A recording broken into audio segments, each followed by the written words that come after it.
Hello my dear friends, welcome है आप सभी का अपने परिवार इक्वलिटी मास्टर क्लासेस पर। आइए तो चलते हैं एक बार फिर से अपने न्यू लेक्चर के साथ, एक न्यू क्वेश्चन के साथ, बेहतरीन क्वेश्चन के साथ, जो कि क्वेश्चन है आपका केमिकल काइनेटिक्स से संबंधित है।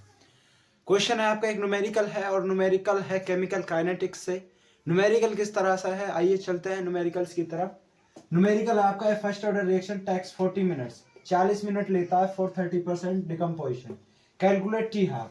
न्यूमेरिकल कह रहा है आपका कि 30% डिकम्पोजिशन करनी है हमें, और 30% डिकम्पोजिशन के लिए वो 40 मिनट का टाइम लेता है। तो इसकी टी हाफ बताइए, हाफ लाइफ पीरियड कितना निकलेगा इसका। तो आइए किस तरह से करते हैं इसको, चलते हैं अपने क्वेश्चन की तरफ। सबसे पहले आप ये लिख लीजिए, आपको दे क्या क्या रखा है। आपको दे रखा है टाइम, टाइम कितना दे रखा है 40 मिनट। उसी के साथ आपको दे रखा है, क्या दे रखा है, यहाँ से x की वैल्यू दे रखी है, कितनी दे रखी है 30 दे रखी है। कितनी दे रखी है 30% ऑफ डिकम्पोजिशन का मतलब है 30 ग्राम डिकम्पोजिशन कर रहे हैं हम, कितने में 100 में। कितने में डिकम्पोजिशन कर रहे हैं 100 में कर रहे हैं। जैसा कि आप सभी जानते हैं, जो आपकी फर्स्ट ऑर्डर रिएक्शन होती है वो क्या आती है 2.303 अपॉन टी लॉग ए अपॉन ए माइनस एक्स होती है। क्लियर। यहां से अपनी वैल्यू पुट कीजिए 2.303 अपॉन टी की वैल्यू कितनी दे रखी है 40 मिनट इनटू लॉग ए 100 ए कर लेते हैं, 100 पे निकाल लेते हैं, और इधर 100 ए माइनस 30 ए। क्लियर। तो इधर से इसको जब सॉल्व करेंगे तो 2.303 अपॉन 40 लॉग 100 ए, 100 में से 30 गए तो 70 ए से ए और 0 से 0, इधर हो जाएगा 2.303 40 लॉग 10 माइनस 7, सॉरी 10 अपॉन 7। अब देखो लॉग m बाई एन बन जाएगा, लॉग m बाई एन से सॉल्व कर लेंगे इसको। लॉग m अपॉन n कैसे सॉल्व होता है, log m minus log n कैसे सॉल्व होता है, log m minus n solve होता है।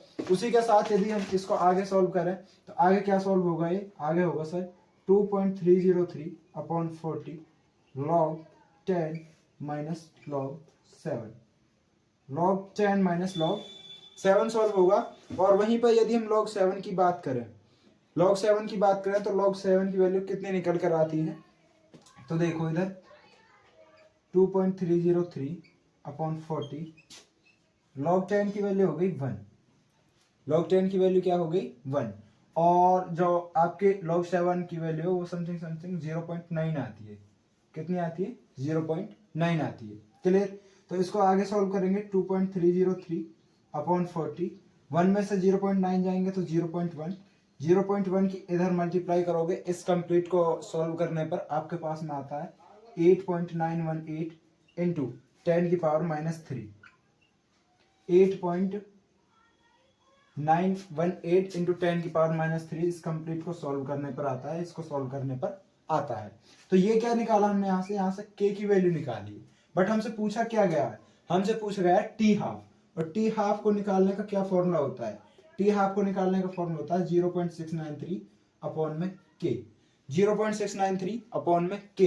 तो 0.693 अपॉन k अभी निकाला हमने, कितना आया 8.918 इंटू 10 की पावर माइनस 3 आया है। कितना आया 8.918 इंटू 10 की पावर माइनस 3 आया है। ठीक है। तो यहां से आप टी हाफ निकाल सकते हो। इसको जब कंप्लीट को सॉल्व करते हो तो कंप्लीट को सॉल्व करने पर 77.7 मिनट आता। कितना आता है 77.71 मिनट। इस तरह से आप इस कंप्लीट न्यूमेरिकल को सॉल्व कर सकते हो। किस तरह से है, देखो उसने बोला था कि 40 मिनट लग रहे हैं 30% डिकम्पोजिशन के लिए। तो सबसे पहले आपने फर्स्ट ऑर्डर रिएक्शन के माध्यम से k की वैल्यू निकाल ली। फर्स्ट ऑर्डर रिएक्शन होती है आपकी 2.303 upon T log a upon a minus x. इसकी मदद से यहाँ से a अपने 100 पे लेके चलो, उसने परसेंट में दिया तो 100 ले लेते हैं, और 1 मानकर चलना है तो 1 ले सकते हैं। फिर यहाँ पर आपको 1 अपॉन 1 माइनस 0.30 ए करना पड़ेगा। क्लियर। ये बात ध्यान रखना, यदि 1 पे कर रहे हो, 100 पे कर रहे हो तो 100 ए अपॉन 100 ए माइनस 30 ए कर सकते हो। 100 ए में से 30 गए तो 70 ए बच जाएंगे। तो इधर 100 ए अपॉन 70 ए से ए कैंसिल, 0 से 0, तो 10/7 बचेगा इधर। और 10/7 को हम कैसे सॉल्व कर सकते हैं, log m अपॉन n से सॉल्व कर सकते हैं। कैसे सॉल्व होगा, log m minus log n solve होगा। क्लियर। ये लिख दिया log 10 माइनस log 7। log 10 की वैल्यू 1 होती है, जबकि log 7 की वैल्यू समथिंग 0.9 होती है। अब 1 में से 0.9 को माइनस करोगे तो 0.1 आएगा, और इस कंप्लीट को सॉल्व करने पर ये निकल कर आता है 8.918 इंटू 10⁻³ ठीक है यहाँ तक। अच्छा अब आगे चलते हैं। आगे उसने पूछा क्या, टी हाफ निकलवाया। क्या निकलवाया, टी हाफ। और टी हाफ कैसे निकलता है, 0.693 अपॉन के। कैसे निकलता है, 0.693 अपॉन के। तो यहाँ से ये हो गया 0.693 अपॉन 8, के की वैल्यू यहाँ से पुट अप कर दी हमने 8.918 इंटू 10⁻³ और इस कंप्लीट को सॉल्व करने पर आता है 77.71 आता है। क्लियर। यहाँ से ये कंप्लीट न्यूमेरिकल था आपका, इसको सॉल्व कर लेना है, टी हाफ है। ठीक है, ये इस तरह के ही न्यूमेरिकल बनते हैं इस चैप्टर से, केमिकल काइनेटिक्स से इस तरह के ही आपके न्यूमेरिकल बनते हैं। क्लियर। इस तरह के न्यूमेरिकल्स को सॉल्व करते रहना है और केमिकल काइनेटिक्स यहीं से इतना ही पूछा जाता है। Order of reaction and molecularity में डिफरेंस पूछा जाता है।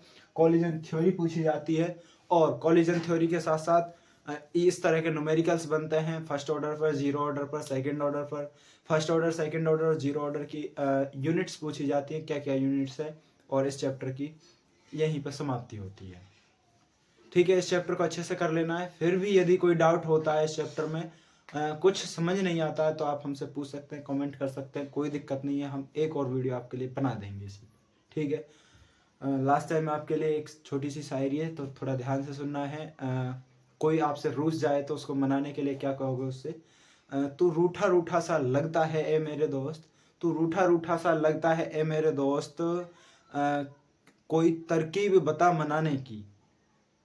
तू रूठा रूठा सा लगता है मेरे दोस्त, तू रूठा रूठा सा लगता है मेरे दोस्त, कोई तरकीब बता मनाने की।